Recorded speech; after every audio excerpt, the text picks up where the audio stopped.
வணக்கம்.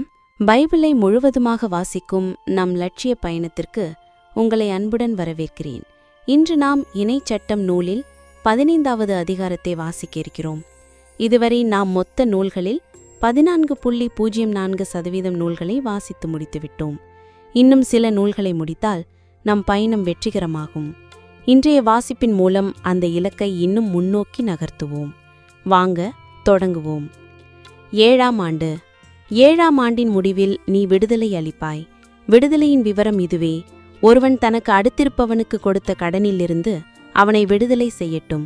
அது ஆண்டவருக்கென குறிக்கப்பட்ட விடுதலை ஆண்டாகையால் தனக்கு அடுத்திருப்பவனுக்கோ தன் சகோதரனுக்கோ கொடுத்த கடனை தண்டல் செய்ய வேண்டாம். வேற்றினத்தானின் கடனை நீ தண்டலாம், ஆனால் உன் சகோதரன் பட்ட கடனிலிருந்து விடுதலை கொடு. உன்னிடம் வறியவர் இல்லாதிருக்கட்டும். அப்பொழுது நீ உரிமை சொத்து ஆக்கிக் கொள்ளும்படி உன் கடவுளாகிய ஆண்டவர் உனக்கு கொடுக்கும் நாட்டில் உன்னை ஆசியால் நிரப்புவார். நான் இன்று உனக்கு கட்டளையிடும் எல்லா கட்டளைகளையும் கடைப்பிடிப்பதில் கருத்தாயிருந்து உன் கடவுளாகிய ஆண்டவரின் குரலுக்கு செவிகொடு. அப்பொழுது உன் கடவுளாகிய ஆண்டவர் உனக்கு தந்த வாக்குறுதியின்படி உனக்கு ஆசி வழங்குவார். நீ பல இனத்தாருக்கும் கடன் கொடுப்பாய், நீயோ கடன் வாங்க மாட்டாய். நீ பல இனத்தாரையும் ஆளுவாய், உன்னையோ எவனும் ஆளமாட்டான். உன் கடவுளாகிய ஆண்டவர் உனக்கு கொடுக்கும் நாட்டிலுள்ள எந்த நகரிலாவது உன் சகோதரன் ஒருவன் வறியவனாய் எழுந்தால், உன் வறிய சகோதரன் மட்டில் உன் உள்ளத்தை கடினப்படுத்தாதே, உன் கையை மூடிக்கொள்ளாதே. மாறாக அவனுக்கு உன் கரங்களை தாராளமாகத் திறந்து அவன் தேவைக்கேற்ப எவ்வளவு தேவையானாலும் கடன் கொடு. விடுதலையாண்டாகிய 7ஆம் ஆண்டு அண்மையில் உள்ளதே என்று ஏங்குமாறு உன் உள்ளத்தில் நெறிக்கெட்ட சிந்தனைகள் எழாதபடி எச்சரிக்கையாயிரு. ஏனெனில் உன் வறிய சகோதரனை எரிச்சலுடன் நோக்கி அவனுக்கு எதுவும் தரவில்லை எனில் உனக்கு எதிராக அவன் ஆண்டவரிடம் முறையிடுவான். அது உன்னை குற்றத்திற்கு உள்ளாக்கும். நீ அவனுக்கு தாராளமாய் கொடு. அவனுக்கு கொடுக்கும்போது உள்ளத்தில் பொறுமாதே. அப்போது நீ செய்யும் அனைத்து செயல்களிலும் மேற்கொள்ளும் எல்லா முயற்சிகளிலும் உன் கடவுளாகிய ஆண்டவர் உனக்கு ஆசி வழங்குவார். உனது நாட்டில் ஏழைகள் என்றும் இருப்பர். எனவே நான் உனக்கு கட்டளையிட்டுச் சொல்கிறேன்: உன் சகோதரனுக்கும் உன் நாட்டிலுள்ள வறியவருக்கும் தேவையுள்ளோர்க்கும் உன் கையை தாராளமாய் திற. அடிமைகளை நடத்தும் முறை. உன் இனத்து ஒரு எபிரேயனோ ஒரு எபிரேயலோ உன்னிடம் அடிமையாய் விலைப்பட்டிருந்தால் 6 ஆண்டுகள் அவர்கள் உனக்கு பணிபுரியட்டும். 7ஆம் ஆண்டில் உன்னிடமிருந்து விடுதலை கொடுத்து அவர்களை அனுப்பிவிடு. உன்னிடமிருந்து விடுதலை கொடுத்து அவர்களை அனுப்பும்போது வெறுங்கையராய் அனுப்பாதே. கடவுளாகிய ஆண்டவர் உனக்கு ஆசி வழங்கியுள்ளபடி உன் ஆட்டு மந்தையிலும் உன் களத்திலும் உன் திராட்சை ஆலையிலுமிருந்து தாராளமாக அவனுக்கு கொடுத்து அனுப்பு.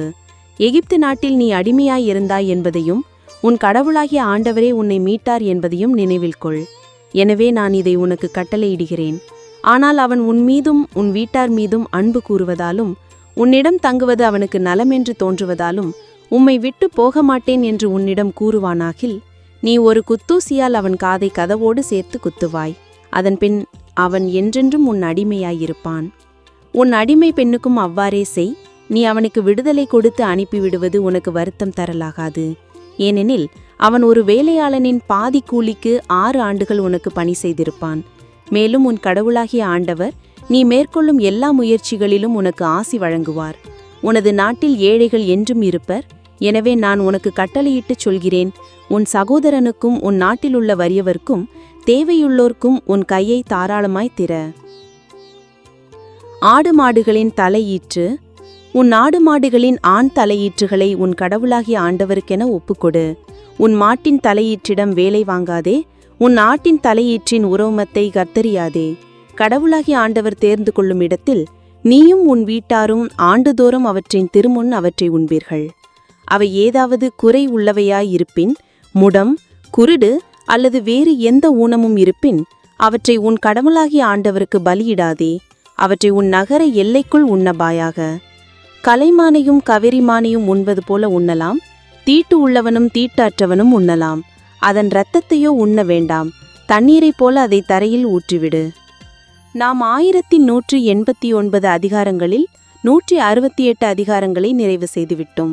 இன்னும் சில அதிகாரங்களை வாசித்தால் முழு பைபிளையும் முடித்து விடுவோம். நாளை அடுத்த அதிகாரத்தை பார்க்க சந்திப்போம். நாள்தோறும் இந்த பயணத்தில் நீங்களும் பங்கேற்றால் பைபிளை முழுமையாக வாசித்து முடிப்போம்.